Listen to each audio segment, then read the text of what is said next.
Hello everyone. Today is May 4th, 2017, so may the 4th be with you. Little Star Wars humor.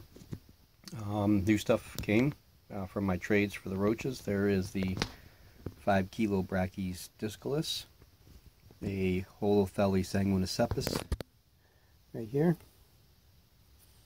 little tiny thing, and another Chilobrachy species cancracans. I have these, I think these are 4 ounce deli cups. I have this, and I think I'm going to put that little guy into the 2 ounce deli cup. I have moss, some moss from outside. Living moss. This is just regular sphagnum moss. There's some beaked moss.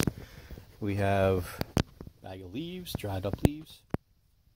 We have potting soil, vermiculite, and regular cocoa fiber. And what I'm going to do is, I think what I'm going to do is keep 3 of the discalus. And those 3 I'm going to do different, each one of them. One's going to be with a vermiculite substrate only, probably some moss mixed in for webbing purposes. The other is going to be on cocoa fiber with some moss mixed in, again for webbing purposes. And the third one, I'm going to put a mixture of potting soil, cocoa fiber, and vermiculite. So it'll be a triple layer. It'll go with the vermiculite down on the bottom with a small layer of potting soil mixed together with the cocoa fiber. And then the other 2 I'm just going to house normally with a mixture of cocoa fiber and potting soil, and those will be the 2 that I take with me to Buffalo on the 21st to give to Ruth at Mostly Reptiles. The Holothele sanguinicepus, that's real tiny. That's 2 tiny ones that I have. This one's, I think, just a shade smaller than the other one I have. So 2 ounce deli cup's going to be plenty. It's just how fast they are. And the Chilobrachy's cancracans, I want to do something different with that one too. The other 2 are in 2 ounce deli cups, and I'd like to move them into these, which I think I'm going to do today when I do this, just to give me some more area, because they both webbed right to the lid. So my plan is to slide the lid off and kind of just hopefully pick up the webbing and the peat moss, or the sphagnum moss, sorry, not peat moss, sphagnum moss. It's in there with the spider, and put it right into the bigger cup. It's been raining here for days. I wanted to go out and get some sticks and bake them, and have some small sticks just to throw some small things in there for them to anchor to. But I think they're going to be okay. I mean, they webbed up what they did in there. And this is where I'm going to put the other Chilobrachy's cancracans. Now I'm going to fill that about, I don't know, maybe halfway up with a vermiculite mixed with the potting soil and the cocoa fiber together, and throw a little, and mix in some moss in there too, some sphagnum moss. And I'll fill that about halfway, and then put the spider in and let it do whatever it wants to do. I want to see what it actually does as far as digging is concerned. So I'm kind of like trying to experiment with them and learn them a little bit more. I mean, I know they're Chilobrachy, so they're basically all kept the same. But I do want to learn a little bit, and researching it, especially with the discalus, and the cancracans. I have 3, so I can change up what I do with them too. But the other 2 are kind of used to what they're in, so they're just going to just get a bigger upgrade in an enclosure is all. Yeah, so I'm going to go ahead and fill these things up with what I want to put in them, and then start the transfers. I can show you once I get all the pots done, and then pots, bins, deli cups, whatever you want to call them. once I get them all done, this one doesn't seem to have holes in it, so we'll hold that one back. Neither does this one. So we'll be using these ones. I'll show you once they're filled up, and then I'll show you again once the spiders are all in them. These things are too quick and too small for me to try and film. Again, I'm not a big fan of filming rehousings. Maybe when they're bigger and they're a little bit more predictable, I can start doing stuff like that when I start working with the video camera and have a bigger tripod where I can work where I need to work. So we'll pause here, and I'll get these all set up and show you what they look like. Okay, so as you can see, we've got all the enclosures set up. Here is the one with vermiculite and some that is sphagnum moss. Here is one that is just potting soil with some sheet moss. Here is one with potting soil, vermiculite, and a little bit of cocoa fiber and some beaked moss. And here's the two that are the three substrates together: vermiculite, cocoa fiber, and potting soil. Here is the one I made for the Holothele sanguinicepus. Just some sheet moss ripped with some potting soil. And this one here and this one here are for the other two species gang krakens, moving them out of the enclosure that they're in into these. And here is the one that I said I wanted to go with 3 levels. The potting soil on top, the cocoa fiber in the middle, and the vermiculite on the bottom. I'm not going to put anything else in there, just the spider, and I just want to see what they do. If I see that, you know, they're not acting normally, and I think it's because of the environment, of course I will change them, but I think they're all going to be okay.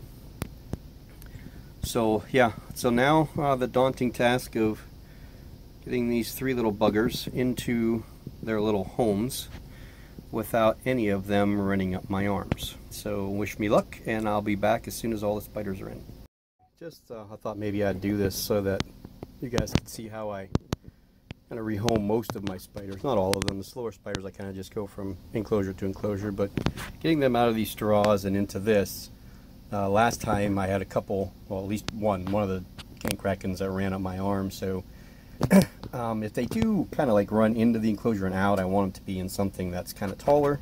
So, you know, there we'll have the enclosure in the enclosure, and then we're on the TV tray away from anything else that they can jump on. So I have the lid I will put next to it to keep handy, and I will just take the straw, pull the pieces of paper towel out on both sides, and find which side the abdomen is on, and put these, I use these, just kind of just slide it in and push the spider down into the enclosure, and hopefully they stay there. So again, I will be back when they're all housed, and hopefully we'll be able to get a look at a few of them. Okay, so we're back. We're all rehoused. There is the Holothele sanguinicepus. That one went in pretty flawlessly. Actually, they all did. Only one of the discalus actually decided to come out with a piece of paper towel. It was on my hand for a few seconds, and then it ran back, and then ran around the bigger tub. I got it into a smaller vial, and then it ran out of that right into its enclosure. So I'm hoping everybody's going to be okay. The only mistake I made is I forgot to spray them down. I forgot to spray the substrate down, so that kind of takes me off a little bit.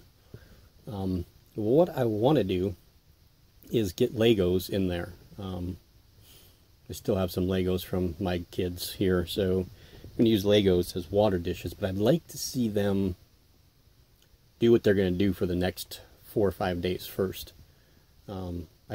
I really would rather them not web it right up. It kind of becomes useless to me, but once they get settled and dig their burrows, web up what they're going to web up, then I'll figure out a strategic place to put the little Legos, and they're really pretty easy. You know, just flip them upside down and put some water in them, and then, you know, you got to keep up on them because they're small. But with the moss and the vermiculite, I think they're going to be okay as far as humidity and moisture wise. They are an Asian species, except for this guy here, the Holothele sanguinicepus is a South American species. So, yeah, I'm going to do a video on these Holothele sanguinicepus.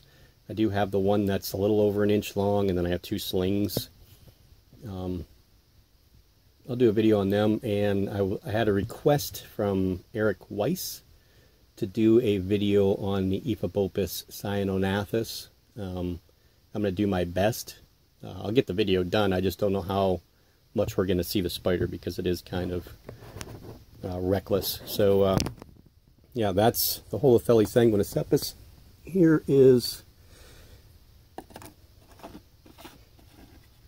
There is the... I really love these ones. I think these are going to be my favorite Chilobrachys, actually. I think the Cancracans. I'm trying to decide what I want to do in buffalo. I mean, I'm still considering the Classiasticus for the trade, but I might just pick up a couple small Chilobrachys like a Fimbriatus, which I used to have and sold, and maybe a black Satan. They are kind of pet holes, but I do kind of like the Chilobrachys. The only problem with them is that the upkeep, keeping them humid and damp. Okay, so that's that guy. Here is, we'll do the other two Cancracans, see if we can actually sort of see them. So yeah, there's one right there. You can see him right there. So that was pretty easy. They just clung to their little webbing that was in the smaller deli cup, and I just lifted them up and put them right in here. So this is the one that's on the mixture of all three substrates with a little bit of the beaked moss that was in with it. And here is the other one. You can see him, see his little butt right there. This one I put some shredded sheet moss, which is like an outdoor living moss kind of, but you buy it in a sheet. It's kind of soft and fluffy. And then just regular cocoa fiber substrate. So those are the three Cancracans and the Holothele sanguinicepus. And here are, I hate that shake that I have. Okay, here is, we're going to just number these. Discalus.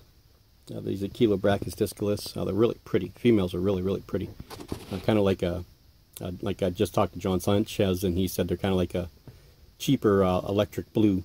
So they do have that blue sheen to them, just not quite like what the electric blues do. So this is number one, which will be the vermiculate. And here is number two. I don't know if we can see this one. This one was the one that kind of decided to go on my arm a little bit. It kind of, is that it right there? Nope, that's not it. It's part of the moss. It went underneath that beaked moss, so I imagine that stuff's going to be all webbed up by tomorrow. Hopefully there'll be a burrow entrance where you can actually see the tunnel where it made the burrow in. And here is number three. This one I don't expect to see much. This one I took that sheet moss and kind of just layered it around the outside. I'm hoping that the spider kind of uses that spot right there, that nice dark den burrow right there for its starter. So yeah, that's number three. And then here's the two that I just put in. These are the two that'll probably go with me to Buffalo. So we'll number that guy right there. It's number four. And here is number five. That one kind of already dug down a little bit. Yeah, it went pretty painlessly. I do like the straw packaging. It's a little bit easier to get them out. I did struggle the last time because I had a hard time getting the paper towels out. They were really tucked in there, and then a couple of them went down into the straw, and it was hard to get them out. And if you unpack a spider, I probably should have shown you that. If you unpack a spider with a straw, I've seen it done a few times, where you take the one piece of, hold on. You know what? I'm going to pause you and I'll get one of these straws and show you what I mean. Okay, so as you see here, you have the straw with the paper towel, tissue, whatever it is that they decide to use. What you want to do is, I'm doing this holding because I don't have my tripod here, is you take one side off. I always take the side off where the chelicera is of the spider first. I don't take the abdomen part out first because I want to push from the opposite side. What you don't want to do is take whatever it is that you're going to use. My fingernails are dirty. In this case, I used these. You don't want to take this and push this down and push the spider out. I made that mistake once, and it was one of my OBTs. Matter of fact, it's the bigger of the two. I got two of them in together, and one only lasted a couple months and it died, but the other one is the female that I have. It's probably pushing 4 inches now. I pushed the paper towel in, and what happened is the back legs got caught between the straw and the paper towel. So as I was pushing and the spider was wanting to go forward, it pulled its legs right off. So I had a spider with only one back leg. The other one broke free, but one of them got stuck in there. So then I felt bad. So from what I do now is, if you take both pieces out, okay, so the head of the spider is going to be on this side. You'll take, try and do this through, take the prong or the tongs and push from the abdomen down through, you know, and I usually hold them, I'll hold it like this. So, you know, I'm actually holding the straw like this, so it's facing me, and then push the tongs in, and usually a spider will climb right out and jump. Every now and then they will climb back up the straw, you know, inside, or they will climb on the outside of the straw up the tongs. And what I usually do is just let them do it. Okay, I know it's kind of freaky because you're talking about a spider, and a lot of people don't want them on their hands. I'm not a big fan of having them on my hands myself, but you know, let them go where they're going to go, because they're scared, they're bolting. So generally they'll go to a spot they feel comfortable, which this one, this discus that went up to, you know, the knuckle of my wrist right here, and then went right back down again. And I just put my finger, let them crawl down my finger, and then right into the enclosure it went. So that's today's stuff. I hope you guys enjoyed this. I hope I taught some of you some things, and hopefully I saved a couple spider legs for the future. And I'm kind of happy because I found another one of my these baseball cube things when I was going through my stuff. So now I have 4 of them. So I now definitely could put the 2 scorpions into one of each. I think I decided that the Brachypelma smithi is the one that's going to go in the Ferrero Rocher container. Milagro. I think I'm going to put that one in there, so that'll open up another one of these. I'm not sure exactly. Well, one of them, I think I'm going to put the Theraphosinae species Panama in. As long as this one I can't, because the holes are a tad bit too big. I don't want it to crawl out. And I also found another death. It was the Tapinocenius gigas sling that I got in from Cody Wilson. It was buried itself underneath the substrate. And I was checking out yesterday because I was feeding some of them. The species Columbia and the Cupreus are both in pre-molt, so I kind of skipped them, but I knew the gigas wasn't. And I found that I'm pretty upset about that one. Again, I really like the Tapinocenius. To lose 2 of them in a matter of a couple days is kind of sucks. I don't know. Again, I don't know what happened. The abdomen looked okay. Didn't look shriveled like dehydration or anything. But so what I'm going to do now is I have a bunch of those white, they're like porcelain wire nuts that I had in the Carabina versicolors enclosure for water. I think I'm going to go ahead and glue those into each one of the pill vials, or the 50-dram vials. I think I'm going to do that. That's going to be tomorrow's project. Today I want to get one more thing accomplished, and I think that's going to be the moving of the Homeo Emma species blue.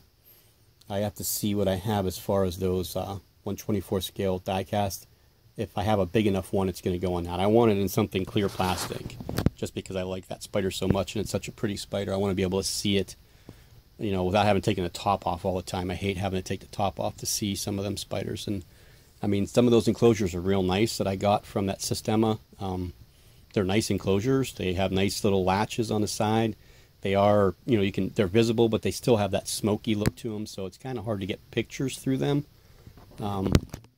You know, you really got to take the top off, and then you're doing a lot of, you know, what I call helicopter shots or dorsal shots of the spiders. And, you know, with the clear plastic, I can get the macro lens onto my camera here and get right up close and personal and take some pictures through the side instead of having to take the top off all the time. That spider's gotten awfully skittish. I was going to move the LP, but I decided I'm going to give it one more molt where it's at, and then it's going to have to get moved because I have a funny feeling it's going to gain some big size next time. It got some decent size this time, so okay. The next video will be the Ephiopus cyanonathus for Eric Weiss. Just a quick basic setup, feeding, what to expect. Hopefully we'll be able to settle it down and I'll be able to take the top off and we'll be able to video it. I did get a picture of it yesterday, but the picture's kind of blurry.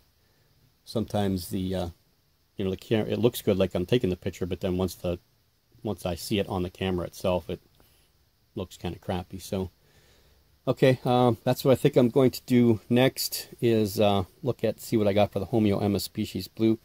And then I got to get labels made up for some spiders again. I just had a dream the other day that, you know, I had a bunch of spiders that weren't labeled and I got them mixed up, and then something happened to me and the kids were trying to get rid of them and they didn't know what they were getting rid of. So, okay, so yeah, well, look at, there's that Discalus that's inside the moss. I already forgot the numbers. This is number 3. Yeah, I think I'm going to enjoy these guys. I did enjoy the Fimbriatus when I had it, but I think it was a female, and I sent it off to hopefully breed. I don't know if Vlad will be able to find a male for it to breed with, but that's kind of one of those ones that if he does get eggs with those, then I'll probably get a couple of those back. I didn't charge him for any of the spiders I sent. It was just, you know, the male Vagans, the female Hapalopus species Columbia, and the female Fimbriatus. That was in the fall, I think is when I sent them, maybe even late summer. So I know he had 3 successful sacks with the Vagans, and those he's going to send me a few of those and some Phormictopus cancerides and possibly Monocentropas belforii. I still don't know yet, but I expect that, you know, in the next month or 2. And okay, great. I hope you guys enjoyed this. I mean, I always liked Chelobrachys. I think they're a really cool genus, so I'm trying to get into a few of them. Like I said, I'd like to diversify a little bit, have maybe keep 2 of the Discalus and 2 of the Cancracans and trade the other ones for, you know, maybe a Fimbriatus or 2, or the species, the Satan, the black Satan. I have a Huahine. You know, that one grew like a weed. I've never seen it eat. Well, I've seen it eat like once or twice actually since I've had it, but I got it as a 3/4 inch sling, and it's roughly 2.5, 2 3/4, maybe even 3 inches long now. And I haven't had it for more than maybe a year. So, okay. This is the part of the video I always get stuck up on. I just keep talking and talking and talking. But again, thanks for watching. I hope everybody has a great weekend. Eric Weiss, I will get that video up as soon as possible, probably tomorrow evening. I'll probably film it tonight, and then depending on how cooperative the spider is. So hit the like, share it if you wish, comments down below. Again, I'm always open for suggestions on, you know, what you'd like me to do. I'll set the E. cyanonathus up with the tripod so I can work hands-free on that one. I did feed it yesterday. I didn't see it eat, but we'll find out if it did, if the little cricket is gone or not. So thanks for watching, and see you soon.